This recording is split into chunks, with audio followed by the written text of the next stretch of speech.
President Donald Trump is heading to hurricane-battered western North Carolina and wildfire-ravaged Los Angeles.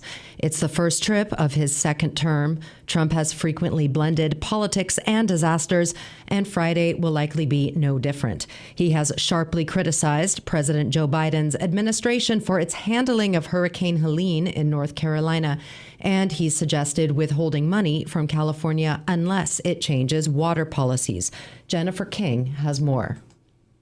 President Trump heads to North Carolina and California today on his first trip of his second term. He will tour areas where politics has clouded the response to deadly disasters. Trump had sharply criticized the federal response in the mountains of North Carolina, battered by Hurricane Helene. I'm going to North Carolina, which has been abandoned by the Democrats. And has suggested withholding money from California unless it changes water policies. So we're demanding that they turn the valve back toward Los Angeles right now. A source tells the AP the White House has asked California congressional members to hold a roundtable in an airplane hangar in Santa Monica during Trump's visit. California officials have pushed back against the notion of withholding federal aid as wildfires continue to threaten Los Angeles. Trump will follow the disaster tour with a victory rally in Las Vegas on Saturday, where he plans to start detailing how he can begin keeping a campaign promise to exclude tips from federal taxes. I'm Jennifer King.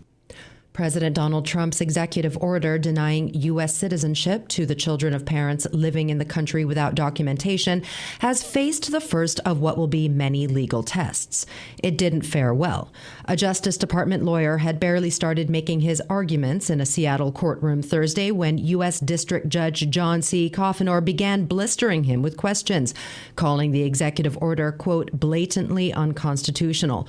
Coffenor went on to temporarily block it pending further arguments. Nick Brown is Washington State Attorney General. For the seriousness of this effort, I think not even the President of the United States can simply erase what it means to amend the Constitution and the process therein.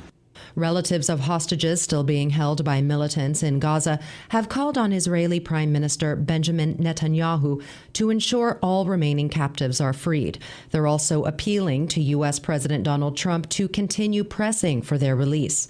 As a fragile 6 weeks who will be released from among the more than 90 still held in Gaza. In the Palestinian enclave, civilians in the central and southern part of the Gaza Strip, hoping to return to the remnants of their home in the battered north, faced an antagonizing wait. The UN reports that 4,800 trucks carrying humanitarian aid have arrived since the ceasefire began last Sunday. This crucial influx of supplies comes just days before a new Israeli law, set to take effect on January 28th, will ban the UN Agency for Palestinian Refugees, known as UNRWA, from operating in Israel or the territories it occupies. The ban is expected to significantly worsen conditions in Gaza as the UN's primary humanitarian operation collapses, leaving more than 2 million people without a replacement system. UNRWA also reports that 272 of its staff members have been killed in Israeli attacks since October 2023. On Wednesday, Palestinians assessed the damage to UN facilities in Rafah, where Israeli strikes devastated warehouses and delivery vehicles. This place has nothing to do with the resistance or anything else. This place used to feed us. These are all the warehouses of UNRWA that used to assist the Palestinian people. We all used to get our flour from it, and so on. And as you can see, look at how the destruction is everywhere. Members of the family who own OxyContin maker Purdue Pharma and the company itself agreed to pay up to $7.4 billion in a new settlement to lawsuits over the toll of the prescription painkiller. California Attorney General Rob Bonta announced yesterday. The lawsuit was initiated by a bipartisan coalition of 15 states.